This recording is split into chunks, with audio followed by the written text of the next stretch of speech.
I used my Joy Cricut cutter to make this word, and I love using it for one-time stencil vinyl.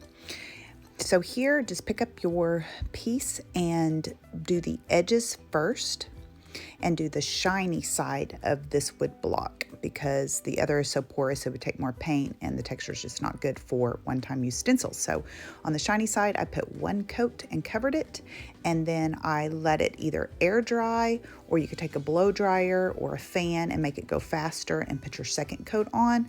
You see I sprayed a little water. If you don't have a water bottle for your second coat, just dip your paint in water and then dip it in the paint pot, and it will make your second coat go on better.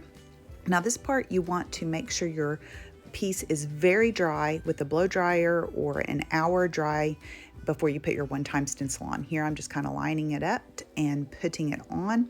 I use this yellow thing, but you can use a credit card.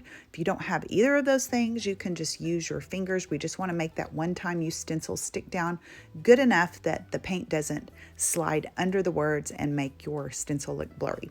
So now we're just going to take your transfer tape here, and I'm pulling it very slow and very careful. I'm going to the left to right instead of pulling it up to the sky. You'll see what I mean when you're doing these. So you got to take your time on this and just use your credit card or something to make the insides of the letters stay down and stick down.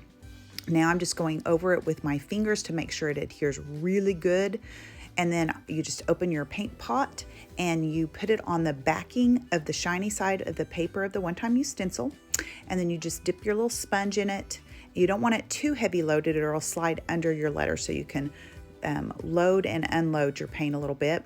Right here I'm using the transfer paper to make sure I don't get it on the part that, is not supposed to be stenciled, or you can use painter's tape to make sure you don't do that. And then you just go over it. A light coat is best. Use your cool shot on your blow dryer or use a fan and just dry that first coat.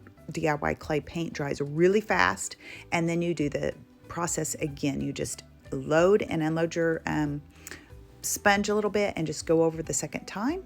And you do want to remove your stencil while the paint is still wet. It can dry slightly, but go ahead and remove that while it is wet. So be careful with your wet paint on the stencil to not get it on the parts of your project that's not supposed to have any paint on it. So keep a baby wipe or wipe your hands with a wash rag or something while you're removing that. Now we're taking the safety pin or a sewing pin to remove the insides of the letters. And of course that'll have paint on it too, so be careful to not get paint on your fingers and then get it on your project. So I actually scratched some of my paint off, so I just dipped my little pin in the paint pot and just touched that little spot up, and it was no problem. So after that, just take your blow dryer and you can dry it, and then you're ready for your top coat because DIY clay paint needs to be sealed. First, we're going to take our paintbrush and we are going to do the fresh paint, the white part first, because DIY paint is reactivated with water or wetness. So we don't want that to smudge into each other. So just carefully go over that, and then you can finish your entire piece with the big top.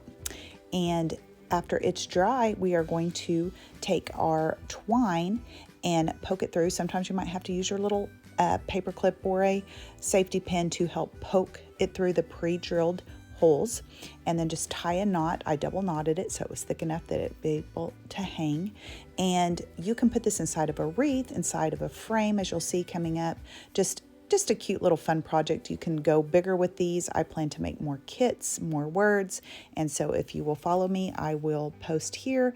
I'm most active on Facebook. The links to all these products are in the comments. All the DIY paint top coats and paint are non-VOC, and they're very easy to clean up. And any other products you might want to find are inside the description box. I release a new project every week, and I would love to have you follow and like and subscribe, and I will catch you on the next one. Thank you.